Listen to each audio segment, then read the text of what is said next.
नमस्कार। आप सभी को हमारे चैनल पे बहुत बहुत स्वागत है और उम्मीद करते हैं कि आप सभी स्वस्थ और सुरक्षित हैं।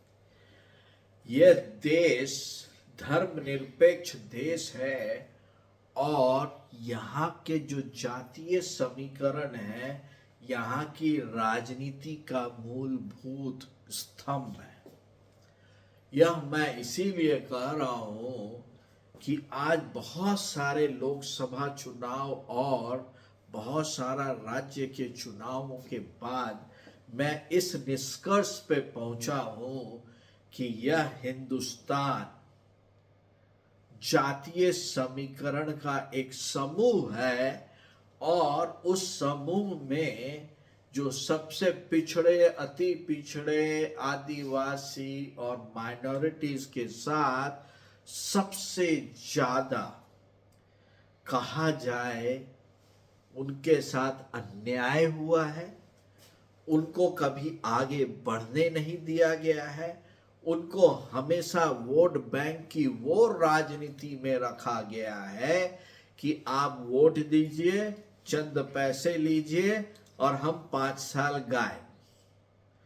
लेकिन बाबा साहब अंबेडकर के लाइन पर चलने वाली पार्टी, काशीराम जी के मार्गदर्शन से शुरू हुई पार्टी और अब बहन मायावती जी के द्वारा चलाए जाने वाली पार्टी बहुजन समाज पार्टी ने अब ऐसा कर दिया है लोकसभा चुनाव हारने के बाद कि अच्छे से अच्छी पार्टियां भी अब न तो उगल पा रही है न निगल पा रही है, क्योंकि जिस तरह से दिल्ली के चुनाव में आज बहुजन समाज पार्टी ने अपना पासा फेंका है, जिस तरह से आकाश आनंद ने दिल्ली के अपनी रैली में सारे अल्पसंख्यकों को कहा है अपना वोट बचाओ, अपनी इज्जत बचाओ और वोट उसी को दो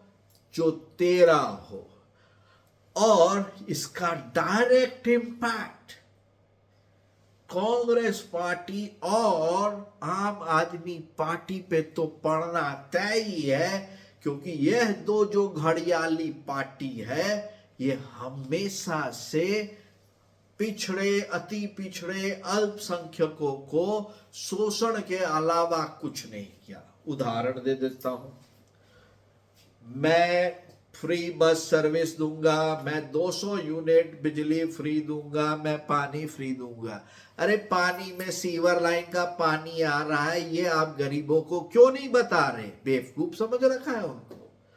गर्मी के मौसम में अरविंद केजरीवाल कभी तुगलकाबाद एरिया में जब वो एक टैंकर 5 दिन पे आता है तो गए हैं, कभी वो सीलमपुर गए हैं, कभी वो गोविंदपुरी गए हैं, वो सब जगह नहीं गए हैं क्योंकि वहां सच्चाई है।